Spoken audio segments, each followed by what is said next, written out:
será impossível. Porquanto para Deus não existe nada que seja impossível. Glória a Deus. Eu fico com essa versão aqui que diz que porque com Deus nada será impossível. Marcos 10, 27.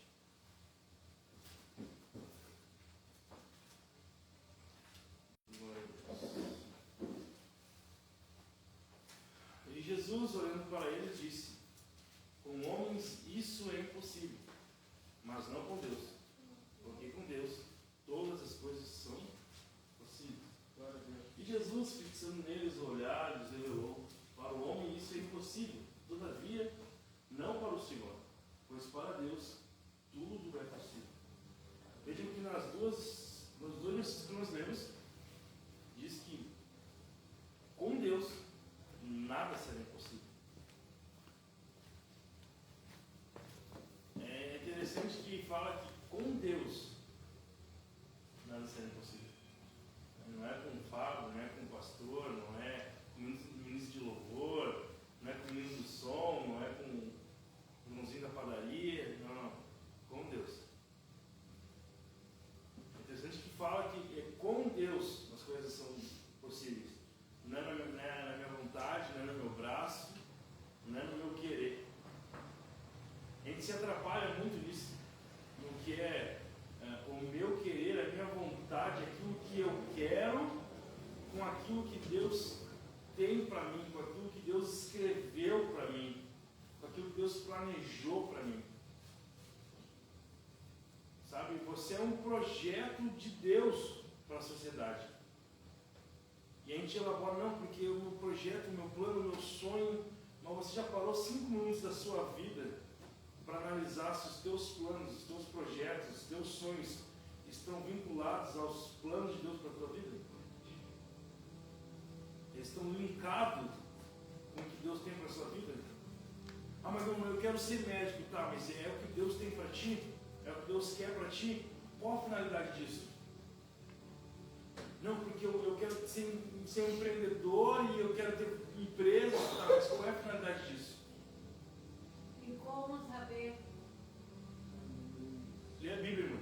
Lê a Bíblia que ela vai te dizer. Quando o escritor afirma que para Deus nada é impossível, ele está expressando a crença na onipotência divina.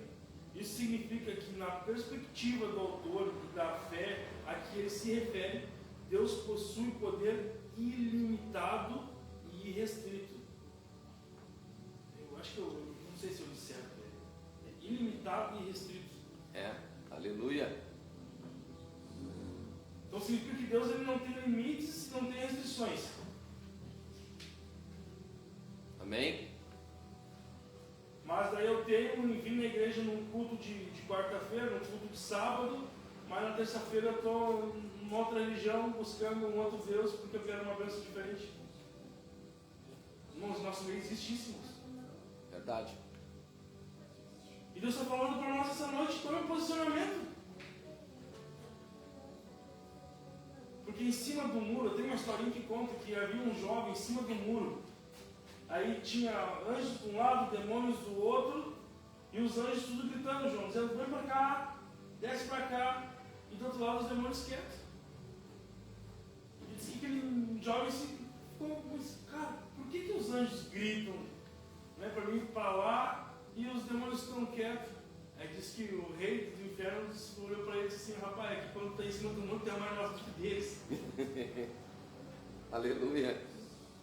Sabe, eu gosto muito de citar Josué, que Josué ele chega para o povo dele e diz, olha cara, é o seguinte, decidam quem vocês vão servir aí, porque eu e minha família serviremos ao Senhor. Aleluia. Ele está decidido, pessoal, não interessa o que vocês vão fazer na vida de vocês, mas eu decidi que eu e minha família vamos servir ao Senhor. Que Senhor? Deus dos exércitos.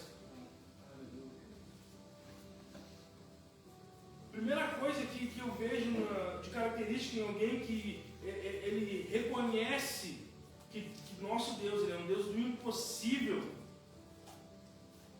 é uma característica de um posicionamento. Ele não vai pela maré.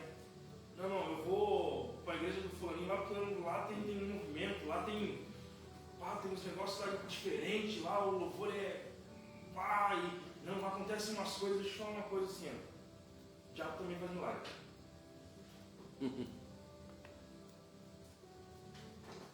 Né? Faz milagre. Em termos mais detalhados, essa frase geralmente quer dizer que não há barreiras ou limitações para o poder de Deus.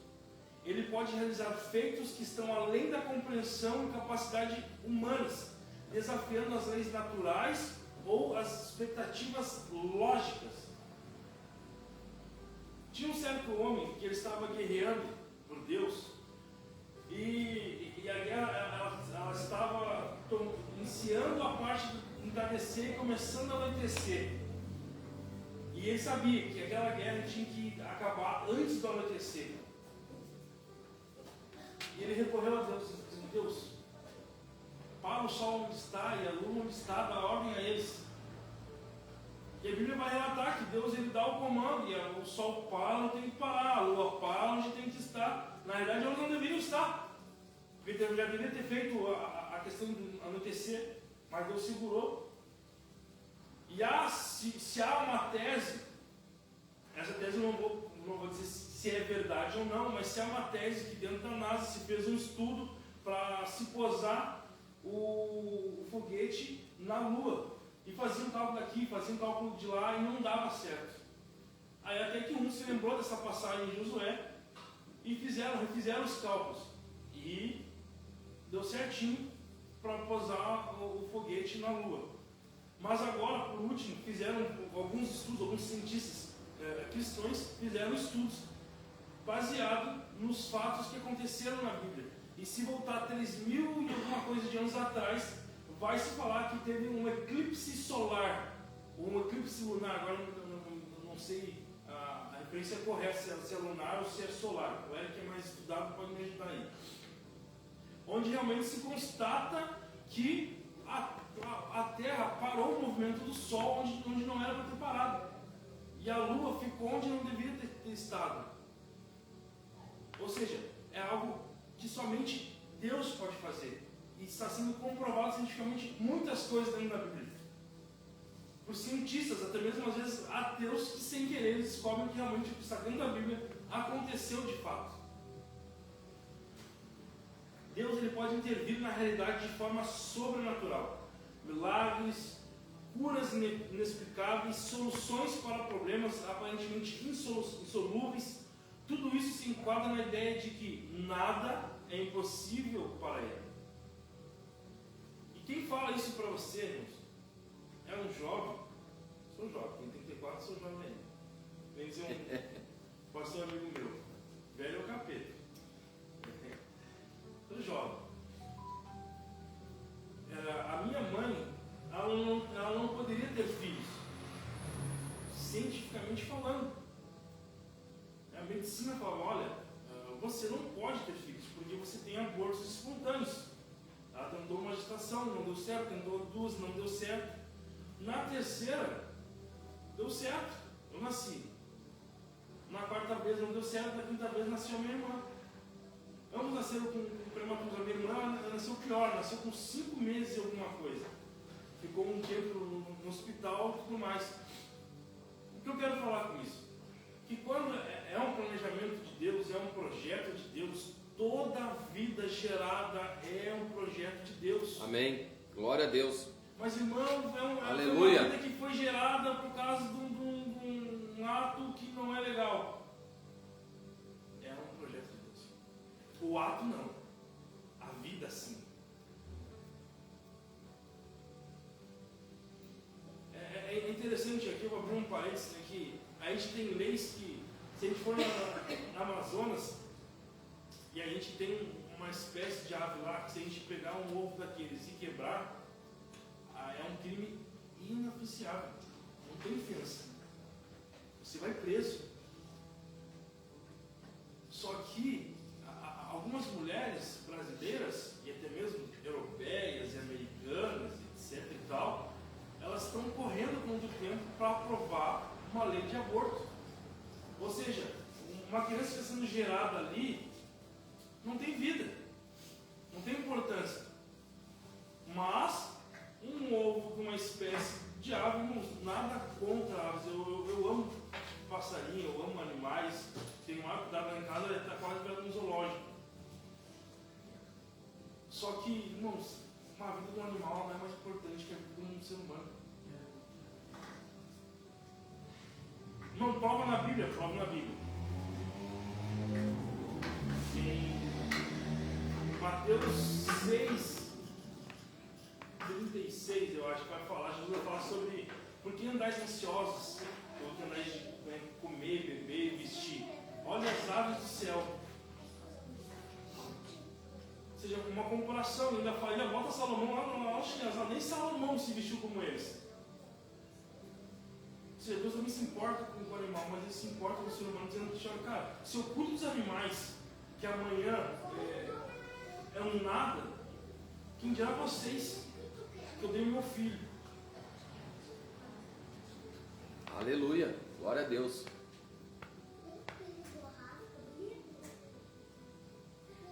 Teve um caso agora com um colega meu, que aí relata bem isso, sobre a importância do animal, do ser humano. Ele teve uma desavença com o vizinho dele, o cachorro fugiu para dentro do pátio dele, machucou muito a cachorrinha dele, e ele pediu para o vizinho, cara, retira o teu cachorro daqui. O cara falou, não, vou entrar, não vou retirar. Ele falou, cara, tira o cachorro, por favor. O cachorro já estava matando a minha cachorrinha ali. E no final da história, não foi o seguinte, o cara falou, não vai tomar as providências, eu vou lá. E de cabeça quente ele foi e acabou, para separar, bateu no cachorro e o cachorro veio morrer. Resumindo, passou 2 dias na cadeia, baixou central. O advogado falou para ele, cara, se tivesse matado o dono, não tinha nada dentro da acomodação.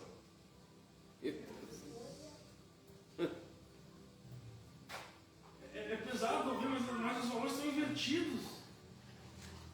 Sabe, eu quero falar sobre fé, mas é quase que meio que impossível a gente citar algumas coisas e não pincelar, porque a gente está vendo uma sociedade totalmente aversa ao Evangelho.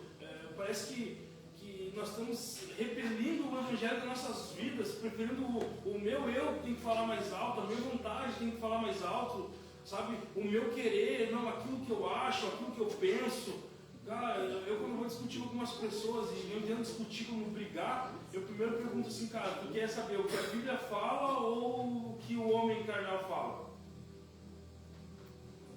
Porque se a gente for para a Bíblia, irmãos, nós vamos se machucar. É básico, entendeu? É simples. Então eu sou fruto de algo que não poderia acontecer naturalmente, mas tem uma intervenção divina. Amém. Glória a Deus.